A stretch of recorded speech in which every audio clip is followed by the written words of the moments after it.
گروه تاجیکان مقیم آلمان در نزد بینای کمیسیون اروپا که واقع در شهر بانی آلمان است دست به تظاهرات زده نارضایتی خود را به دادن شعارها و سخنرانی‌ها بیان کردند. این تظاهرات اساساً به سفر وزیر کارهای خارجه تاجیکستان سیراجدین اسلوف به پارلمان اتحادیه اروپا ربط داشت، چون میبایست سیراجدین اسلوف سبب سرکوبی و تضییق و فشار مخالفان سیاسی در تاجیکستان را در شهر بریوسل در پارلمان اتحادیه اروپا مطرح میکرد. اما تظاهرگران با شعارها و آویزه‌های آزادی بیان حق فطری هر انسان است، آزادی برای زندانیان سیاسی و هم با قرائت یک بیانیه از پارلمان اتحادیه اروپا اصرار می‌ورزیدند که به دروغ‌های وزیر کارهای خارجه تاجیکستان سیراجدین اسلوف باور نکنند. در بیانیه این تظاهرات آمده است: ما شهروندان جمهوری تاجیکستان در آلمان زندگی میکنیم. از سیاست‌های سرکوبگرایانه و وحشیانه حکومت علیه دیگراندیشان،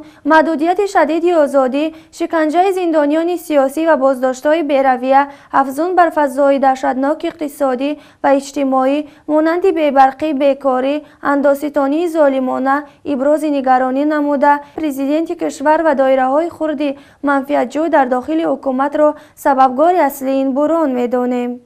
روز گذشته در شهر بان نزد بینای کمیسیون اتحاد اروپا جمع آمده علیه رژیم رحمانوف و سفر وزیر کارهای خارجه جمهوری تاجیکستان که در بروسل بود روز عقیده نموده و هدف خود را به آنها فهماندیم. هدف اصلی پیکت ما این محکوم کردن سیاست‌های نادرست جمهوری تاجیکستان نسبت مخالفان و روشنفکران بود و در این پیکت خود ما به سازمان با کمیسیون اتحاد اروپا رساندیم که سفری که وزیر کارهای خارجه جمهوری تاجیکستان داشت و هدف اون بود که باید نسبت فعالیت حزب نهضت اسلامی تاجیکستان بیانیه دروغ به اینها برساند و ما آنها را مطمئن گردانیدیم که هر آن چیزی که وزیر کارهای خارجه جمهوری تاجیکستان میگوید همش تهمت و بهتان است، اصل واقعی چی است ما بر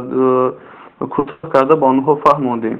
دو نمود بیانیه با آنها رساندیم، زیاده از 6 صفحه بودند، یکی با زبان انگلیسی، دیگری با زبان روسی و زبان تاجیک هم بود در اونجا و ما از حکومتی از کمیسیون اتحاد اروپا آن را خواستیم که در سیاست‌های خود نسبت تاجیکستان به طرف نباشند.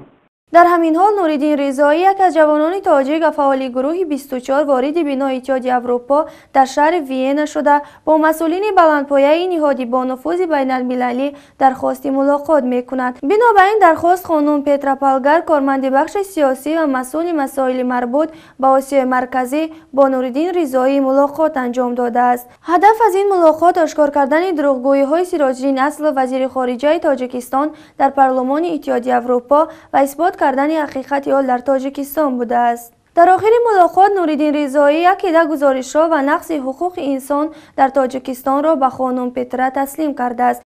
به نام خداوند بخشنده مهربان، بله واقعا دیروز یک واخوری در پارلمان اروپا داشتیم. ما را نماینده سیاسی این سازمان خانم پترا پالگر قبول کرد. ملاقات عموما اطراف نشست اتحاد اروپا با هیئت تاجیکستان در بریسل بود. کوشش کردم اینجا صدای مردم مظلوم تاجیکستان را برسانم و گفته های سیراجدین اسلوف را رد کنم.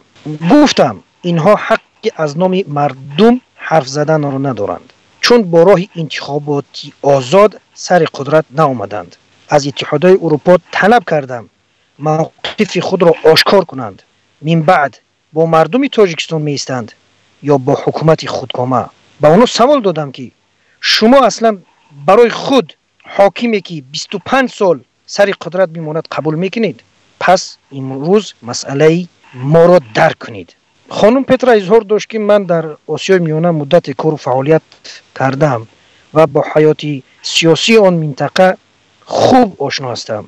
ایشان گفتند پیغام شما را حتما به مرکز میرسانیم و این مسئله حتما بررسی خواهد شد.